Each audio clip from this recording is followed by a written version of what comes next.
trees are an excellent selection for a shade tree here in Nebraska, and fortunately we have a lot of great options to choose from.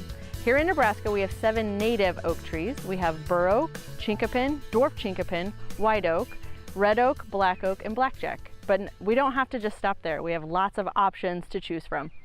This right here is a chinquapin oak, which is our native. You can see the catkins hanging. It's an excellent choice. It's one of my favorite trees. Oaks provide a lot of wonderful benefits. Number one would be the ecological value that they provide, which is a bur oak alone can support over 500 species of caterpillars, and in turn supports our birds and just the whole circle of life. This here is a hills oak, which is another underutilized selection for Nebraska. What I want to point out with this one is the new growth is a red leaf, which is often an underappreciated season with oaks is the spring.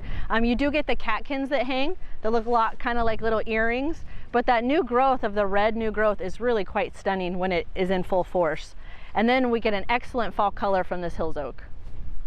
These seedlings here represent some of the oaks that are in the red oak group. All of them are excellent selections here in Nebraska. What's unique about the red oak group is oftentimes they'll hold their leaves into the winter and we'll push them off the next spring. So it provides some nice winter interest and provides a windbreak quality as well. One of my favorites is the black oak. It's a little bit slower growing of an oak, but it has beautiful red fall color, a bright red. It's just a very unique leaf to it. It almost doesn't even look like a red oak in the red oak group. It's a little bit wider leaf and has some fuzz to it.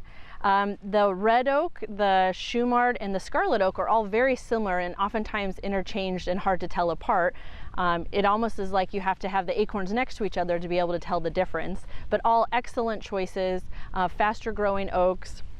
And then we have the shingle oak, which oftentimes people don't believe is an oak at all. It has a wide, long leaf, fast growing oak. Holds its leaves into the winter as well. One thing that we've really started noticing about the shingle oak is that it's not showing any trouble with herbicide damage, whereas some of the other oaks will kind of be sensitive to that. The shingle oak isn't showing that at all, which is kind of a neat new feature about it. And then we have the sawtooth oak, which is not a native to the US, but is interesting in its own. This is our dwarf chinquapin oak, which is very unique to Nebraska. We're lucky because we have one of the only native stands of dwarf chinquapin oak down in the southeast corner of Nebraska. It's a really neat shrubby oak, which means that it'll be multi-stemmed. It's a smaller stature oak, very similar to our straight chinquapin, but it's just smaller stature, smaller leaves, and then it'll have that multi-stem look to it. It bears acorns at a very young age, which make it a great habitat plant and make it just kind of fun for having in your small garden. Kids love it because of the nice, cute little small acorns. So the next time that you're choosing a new tree for your property, I encourage you to try an oak. They're an excellent choice here for Nebraska, and they are the backbone of our community forests.